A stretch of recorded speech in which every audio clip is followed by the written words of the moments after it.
হিন্দু ধর্মের বিভিন্ন ধর্মগ্রন্থে ২৮টি নরক সংক্রান্ত উল্লেখ রয়েছে, বিশেষ করে যজ্ঞবল্লভ, মহাভারত, পদ্মপুরাণ এবং বৈশিষ্ট্য পুরাণ। নরকের মূল উদ্দেশ্য হল পাপের শাস্তি। প্রধান 4টি নরক হল: ১. তমিষ্ট নরক, যেখানে পাপীরা অন্ধকারে অবস্থান করে এবং বিভিন্ন যন্ত্রণার সম্মুখীন হয়। ২. যমসাধক নরক, এই নরকে মৃতদের আত্মা যমরাজের হাতে পড়ে এবং তাদের পাপের ফল ভোগ করে। ৩.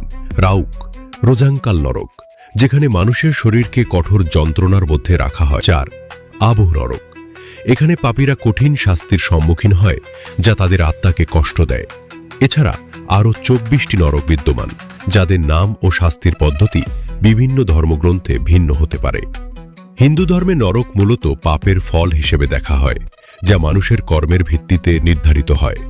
এই ধারণা আমাদের জীবনযাত্রার প্রতি সতর্ক থাকতে এবং সৎকর্মের দিকে ধাবিত করে।